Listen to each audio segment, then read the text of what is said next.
Welcome to our channel. Today we're diving into the shadows, into the world of surveillance and security where every camera angle tells a story.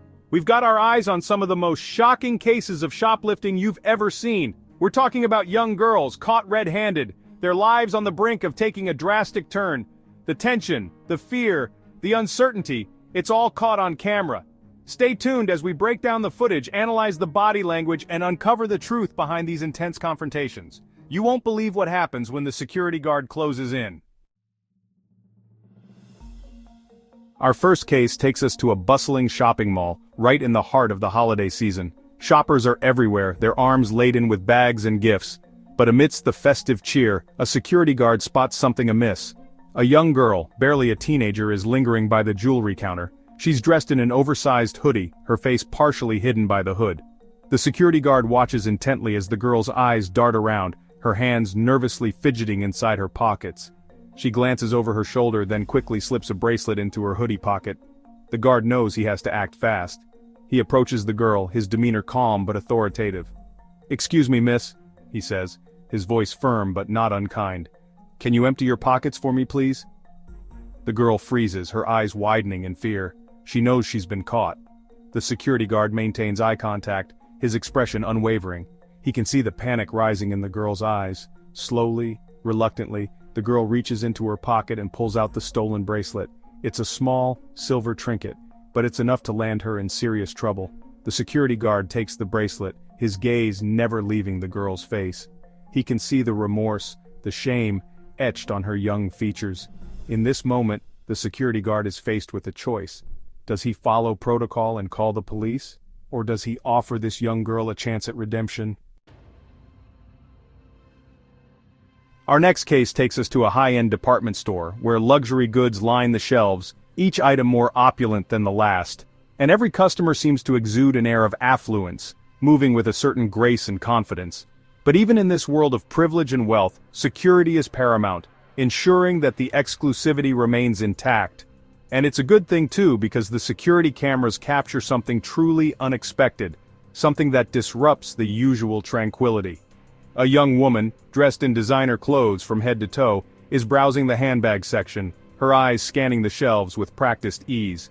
She picks up a purse, admires it in the mirror, then casually drapes it over her arm as she continues shopping, blending seamlessly with her surroundings. At first glance, you might think she's just another wealthy shopper, oblivious to the price tags, lost in the allure of luxury. But the security guard watching the monitors knows better, his trained eyes picking up on subtle cues. He's seen this tactic before, the careful selection, the nonchalant demeanor. It's called concealment shopping, and it's a common method used by shoplifters to blend in and avoid detection, a deceptive dance of appearances. The security guard continues to watch as the woman makes her way through the store, adding more items to her collection. A scarf here, a pair of sunglasses there, each item adding to her growing haul. Finally, the woman approaches the exit, her arms laden with unpaid merchandise, her pace steady, but her eyes darting nervously. The security guard knows it's time to make his move, his training kicking in as he prepares to intervene. He stops the woman just outside the store, his demeanor calm but assertive, a professional through and through. "Excuse me, ma'am," he says, his voice polite but firm, a tone that brooks no argument. "I need to speak with you about the items you have in your possession," he continues, his eyes never leaving hers. The woman's eyes widen in feigned surprise, a practiced reaction. "What do you mean?" she asks, her voice a mixture of indignation and feigned ignorance. "I was just leaving," she adds, her tone rising slightly. The security guard gestures towards the woman's overflowing arms, the evidence clear and undeniable. "Ma'am, you're carrying a number of items that haven't been paid for," he says, his voice calm but unwavering, each word measured. The woman hesitates for a moment, her facade crumbling, the reality of the situation sinking in. She knows she's been caught, the reluctant confession written all over her face. Our third case takes us into the gritty reality of a convenience store, where the fluorescent lights hum and the aisles are stocked with everyday essentials. It's late, the streets outside are mostly deserted, and the lone cashier is trying to stay awake during his graveyard shift. But the monotony of his night is about to be shattered. A young woman, her face partially obscured by a baseball cap, enters the store and heads straight for the alcohol aisle. The cashier watches her through tired eyes, a sense of unease settling in his gut. He's seen her type before, young, desperate, looking for a quick fix. The woman grabs a bottle of vodka and slips it into her oversized purse. The cashier knows he can't let her get away with it. He steps out from behind the counter, his voice weary but firm. "Excuse me, miss," he says, "you need to pay for that before you leave." The woman spins around, her eyes wide with a mixture of fear and defiance. "I don't know what you're talking about," she snaps, her voice sharp and defensive. The cashier stands his ground, his gaze unwavering. "I saw you put that bottle in your purse," he says, his voice calm but insistent. "Now, you can either pay for it or I'm calling the police." The woman hesitates, her defiance wavering. She knows she's been caught. The tension in the air is thick enough to cut with a knife. The cashier holds his breath, waiting to see what the woman will do next. The silence stretches, each second feeling like an eternity. Finally the woman sighs, her shoulders slumping in defeat.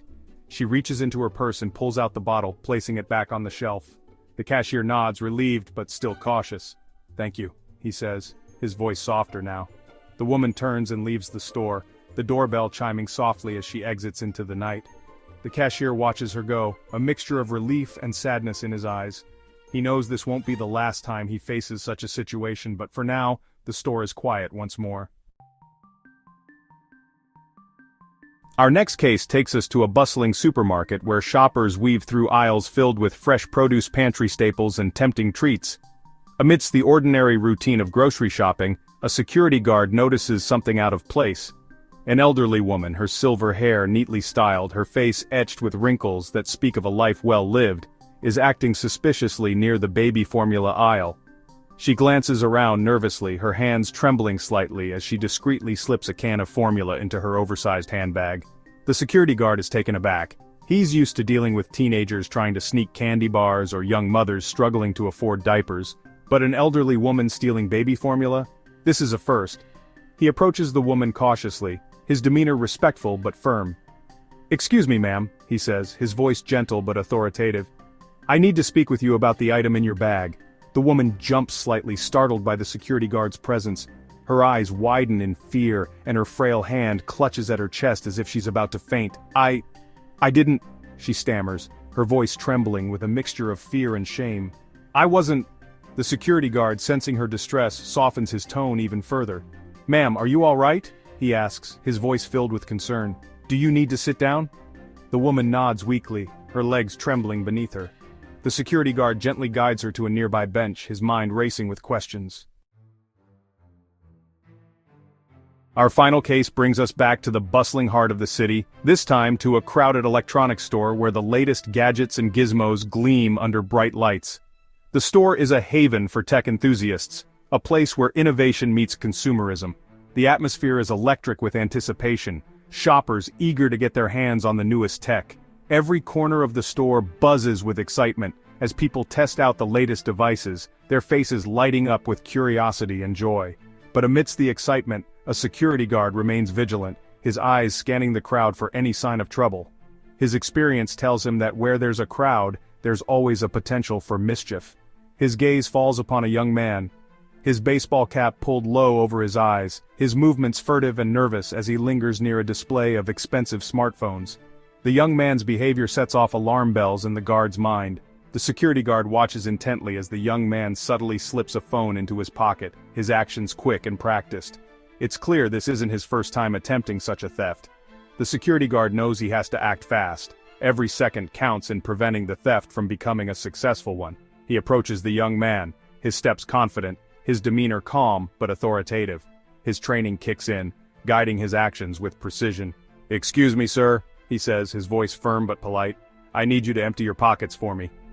The request is straightforward, leaving no room for negotiation. The young man freezes, his body tensing as he realizes he's been caught. The weight of the situation dawns on him and he knows there's no easy way out. He glances around nervously as if looking for an escape route. The walls seem to close in, and the exits feel miles away. But the security guard stands firm, his presence a formidable obstacle. There's no way the young man can slip past him unnoticed. "Sir, I'm not going to ask you again," he says, his voice hardening slightly. "Empty your pockets now." The command is clear, leaving no room for defiance. The young man hesitates for a moment, his mind racing, before slowly reaching into his pocket and reluctantly pulling out the stolen phone. The act of surrender feels heavy, laden with regret. The security guard takes the phone, his expression unreadable. He maintains his composure, not letting any emotion slip through. He's seen it all before, the desperation, the sense of entitlement, the belief that they could get away with it. Each case is a reminder of the complexities of human behavior. But this time, something feels different. There's a nuance to the young man's actions that the guard can't quite place.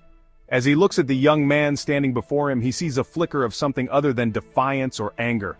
It's a rare sight, one that catches him off guard. He sees a glimmer of shame. It's a moment of vulnerability, a crack in the facade that reveals a deeper story. We've journeyed through the security footage, witnessed the confrontations, and felt the weight of each decision. These cases, though shocking, reveal the complexities of human nature. Sometimes it's a simple case of right and wrong. Other times the lines are blurred, and the motivations behind these acts are far more complicated than they appear. Thanks for watching.